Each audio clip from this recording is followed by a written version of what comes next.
पहली बात, जब तक तुम भय को मिटाना चाहोगे भय ना मिटेगा। तुम्हारे मिटाने में ही भय छिपा है।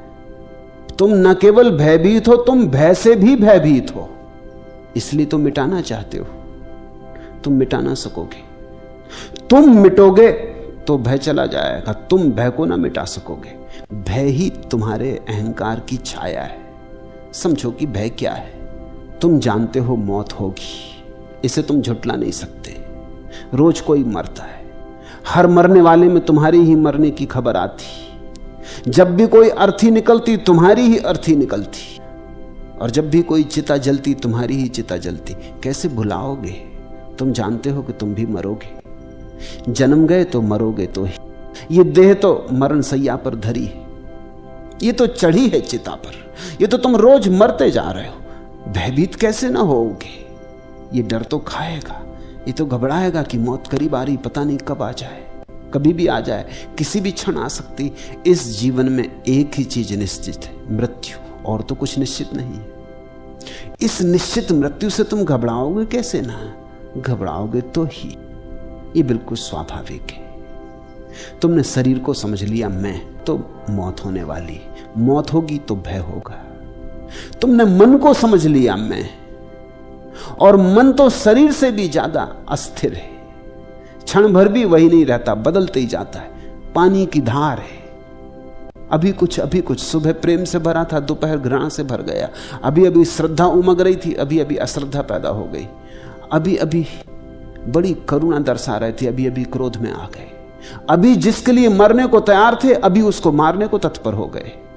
ये मन तो भरोसे का नहीं, ये तो बिल्कुल कपरा है, ये तो पानी की लहर है। इस पे तो खींचो कुछ, खिंचता नहीं, मिट जाता है।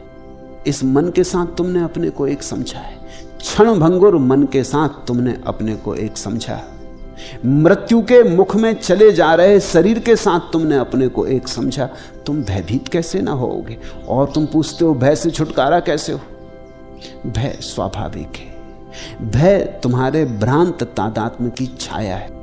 जिस दिन तुम जानोगे कि मैं शरीर नहीं, मैं मन नहीं, उसी दिन तुम जानोगे कि भय गया।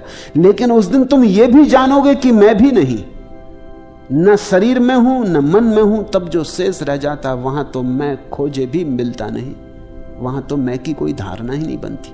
मैं तो पैदा ही तादात्म्य से होता है। किसी चीज से जुड़ जाओ तो मैं पैदा होता है। शरीर से जुड़ जाओ तो मैं, मन से जुड़ जाओ तो मैं, धन से जुड़ जाओ तो मैं, धर्म से जुड़ जाओ तो मैं, कहीं भी जोड़ लो अपने को तो मैं। जब सब जोड़ छूट गए तो मैं बचता नहीं, तब भीतर रह जाता है शून्य स्वभाव। उस शून्य स्वभाव में कोई भय की रेखा भी पैदा नहीं होती। तो तुम पूछते हो कि भय से कैसे छुटकारा हो? नहीं, भय से छुटकारे की चेष्टा ना करो, भय को समझो कि भय क्यों है। छुटकारे के तो तुम उपाय कर ही रहे हो। तो कोई भगवान के चरणों को पकड़े पड़ा है कि प्रभु बचाओ, तुम्हारी शरण आया हूं, लेकिन भय के कारण ही पड़ा है। तुम भगवान को याद ही करते हो जब तुम भयभीत हो जाते हो। एक नाव डूबी डूबी हो रही थी और मुल्ला नसरुद्दीन और उसका मित्र दोनों कप रहे हैं। नसरुद्दीन का मित्र घुटने टेक के बैठ गया, नमाज पढ़ने लगा। उसने कहा, हे अल्लाह, हे परमपिता, अगर तूने मुझे बचा लिया तो मैं अब कभी भी शराब न पीऊंगा। अगर तूने मुझे आज बचा लिया तो मैं कभी धूम्रपान न करूंगा। वो बड़े त्याग करने लगा। आखिर में वो ये कहने ही जा रहा था कि अगर तूने मुझे बचा लिया तो मैं सन्यासी हो जाऊंगा, फकीर हो जाऊंगा। तभी मुल्ला बोला, ठहर ठहर, रुक, इतनी जल्दी मत कर, किनारा दिखाई पड़ रहा है। और वो आदमी उठ के खड़ा हो गया और भूल गया सब बकवास। जब किनारे ही दिखाई पड़ रहा है तो फिर कौन फिक्र करता? मुल्ला एक बार चढ़ रहा था वृक्ष पे, खजूर लगे, लंबा वृक्ष, पैर खिसके, तो कहने लगा, हे प्रभु, अगर आज वृक्ष तक पहुंचा दो, खजूर तोड़ लूं तो पूरा नगद 1 रुपया चढ़ाऊंगा, पक्का मानो। हालांकि अतीत में मैंने ऐसा कुछ भी नहीं किया कि तुम भरोसा करो, मगर इस बार करो। चढ़ गया। जब खजूर के बिल्कुल पास पहुंचने लगा फलों के, तो उसने सोचा, ये तो तुम भी मानोगे कि इतने से खजूर के लिए 1 रुपया ज्यादा है। जब खजूर पे हाथ ही रख दिया तो उसने कहा कि चढ़े तो हम और पैसा तुम्हें चढ़ाएं। इसी बीच पैर खिसका और धड़ाम से जमीन पे गिरा। खजूर भी छूट गए, नीचे गिरा, जल्दी कपड़े झाड़ के ऊपर देख के बोला, ये भी क्या बात हुई? अरे जरा मजाक भी नहीं समझे? अगर आज गिराया ना होता तो एक नगद कलदार चढ़ाते। बस आदमी जब भय में होता है तब भगवान, जैसे ही भय के जरा बाहर हुआ, भगवान इत्यादि सब भूल जाता है। तुम्हारा भगवान तुम्हारे भय का ही रूप है। और लोग मानते हैं कि आत्मा अमर है, ये भी तुम्हारे भय की ही धारणा है। मैं ये नहीं कह रहा कि आत्मा अमर नहीं, लेकिन तुम्हारा मानना कि आत्मा अमर है भय की धारणा है। डरे हो मौत से तो कहते आत्मा अमर है, कप रहे हो। आत्मा का कोई पता नहीं, अमरता की तो बात ही छोड़ो, मगर आत्मा अमर है। इन सिद्धांतों में अपने को छिपाने की कोशिश मत करो। भय से मुक्ति संभव है भय को जानने के द्वारा। भय का साक्षात्कार करो। जहां भी तुम्हें लगे भय है, वहां भय पर ध्यान करो। समझने की कोशिश करो, क्यों है, कहां है, किस कोने में छिपा, मन के किस अचेतन में बैठा, कहां से उठता ये धुआं, क्यों उठता। जिन मित्र ने पूछा है, मुझे लगता है उन्होंने भय का कभी साक्षात्कार नहीं किया। भय ने उन्हें पंगु कर दिया है। तुम इस पंगुता को तोड़ो। जब भय लगे, बैठ के शांति से ध्यानपूर्वक भय को पहचानो कहां है। लगता है शरीर मर जाएगा, तो शरीर तो मरना ही है, इसमें भय की क्या बात, ये तो होना ही है, इसमें भय करने से प्रयोजन क्या है। सुकरात मरता था, एक शिष्य ने पूछा आप भयभीत नहीं है? तो सुकरात ने आंख खोली और उसने कहा भय, दो ही संभावनाएं हैं, या तो जैसा नास्तिक कहते हैं कि मैं मर जाऊंगा, बिल्कुल मर जाऊंगा, कुछ भी ना बचेगा। जब कुछ बचेगा ही नहीं तो भय किसका, किसको होगा? बात खत्म हो गई। सुकरात ना रहा, खत्म हो गई बात। रह के भी क्या करना था? इतने दिन रहे तो भी क्या कर लिया? जन्म के पहले भी नहीं थे तब तो कोई तकलीफ नहीं थी, मौत के बाद फिर नहीं हो जाएंगे तो तकलीफ क्या है? तुमसे मैं पूछता हूं, जन्म के पहले तुम नहीं थे, अगर नास्तिक सही है तो जन्म के पहले तुम नहीं थे, कौन सी तकलीफ थी नहीं होने में? कोई याद आती तकलीफ? जन्म के पहले की कोई तकलीफ याद है? जब थे ही नहीं तो तकलीफ कैसी? जब कोई था ही नहीं तो तकलीफ किसको? मरने के बाद फिर नहीं हो गए तो अब घबराना क्या है? फिर वैसे ही हो गए जैसे जन्म के पहले थे, ऐसे ही समझो।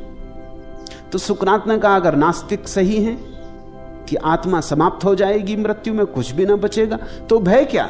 जैसे जन्म के पहले नहीं थे वैसे फिर नहीं हो गए, बात खत्म हो गई, आई गई हो गई, एक लहर उठी खो गई। या हो सकता है आस्तिक सही हो। अगर आस्तिक सही है और आत्मा बचेगी तो फिर भय कैसा? शरीर ही गया, हम तो बचे ही रहे, हम तो शरीर थे ही नहीं। तो सुकरात ने कहा दो ही संभावनाएं हैं, या तो आस्तिक सही हो या नास्तिक सही हो। और सुकरात बड़ा हिम्मत का आदमी, वो ये भी नहीं कहता कि मैं मानता हूं इसमें कौन सही है, वो कहता मुझे कुछ पता नहीं। मगर भय कैसा? दो में से कोई एक ही ठीक हो सकता है, दोनों हालत में भय व्यर्थ है। तो अगर शरीर का जाने का भय लगता है तो क्या डर है? शरीर तो जाएगा।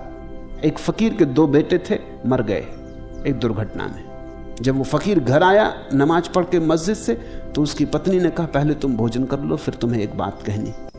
उसने भोजन कर लिया, लेकिन वो बार बार पूछने लगा बेटे कहाँ हैं, क्योंकि उनको बेटे से बड़ा लगाव था, जुड़वा बेटे थे। और कहने लगा कि वो सदा मस्जिद पहुंच जाते थे, आज मस्जिद भी नहीं पहुंचे, बात क्या? पत्नी ने कहा पीछे बताऊंगी, आप पहले भोजन कर लें। उसने भोजन कर लिया, हाथ पैर धो के बैठ गया। तो उसने कहा दूसरे कमरे में आए, लेकिन पहले एक बात कहनी। 20 साल पहले एक आदमी कुछ हीरे जवाहरात मेरे पास रख गया था अमानत के तौर पर, आज वापस मांगने आया, तो मैं उसे लौटा दूं? तो फकीर ने कहा ये भी कोई पूछने की बात है? जो उसकी है चीज उसे लौटा दो, इसमें मेरे पूछने के लिए रुकने की जरूरत ही ना थी। तुमने लौटाए क्यों ना? क्या कुछ मन में बेईमानी आ गई? उसने कहा बस फिर ठीक है, अंदर आए। उसने चादर उठा दी, दोनों लड़के मुर्दा पड़े थे। फकीर तो सन्नाटे में आ गया, लेकिन तब समझा बात। 20 साल पहले दोनों पैदा हुए थे, जिसने दिया था वो आज वापस ले गया। हंसने लगा। उसने पत्नी से कहा तूने ठीक किया, तूने ये बात मुझसे ठीक ही पूछी। और फिर देख मजे की बात, 20 साल पहले ये दोनों जब पैदा नहीं हुए थे तब भी सब ठीक था, अब ये दोनों चले गए तो गलत होने का क्या कारण है? तब भी तो हम मजे में थे जब ये नहीं थे, जैसे तब थे वैसे अब होंगे। एक सपना था, देखा और टूट गया। तो अगर शरीर के कारण भय लगता है तो ये शरीर तो जाएगा, इसे बचाने का कोई उपाय नहीं। अगर मन के कारण भय लगता है तो मन तो तुम हो ही नहीं। थोड़े जागो, ध्यान करो, होश से भरो। जैसे जैसे जागने लगोगे, चैतन्य की ज्योति जलने लगेगी, शरीर मन से अलग होने लगोगे, वैसे वैसे भय विसर्जित हो जाएगा।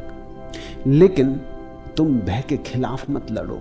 खिलाफ लड़ोगे तो तुम भीतर तो कपते ही रहोगे, हालत उल्टी बनी रहेगी। भय से मुक्त होकर अपूर्व जीवन के फूल खिलते हैं। भय से दबे रहकर सब जीवन की कलियां बिन खिली रह जाती, पखड़ियां खिलती ही नहीं। भय तो जड़ कर जाता है। तो मैं जानता हूं तुम्हारी तकलीफ, लेकिन तुम भय से बचने के लिए उत्सुक हो तो कभी ना बच पाओगे। मैं तुमसे कहता हूं, भय को जानो, देखो, है जीवन का हिस्सा है। आंख गड़ा के भय को देखो, साक्षात्कार करो।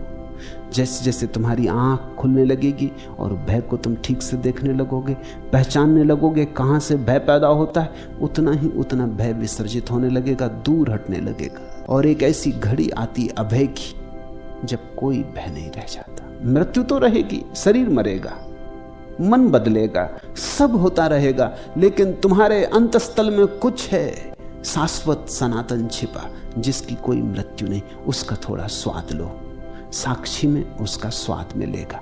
उसके स्वाद पर ही भय विसर्जित होता है, और कोई उपाय नहीं।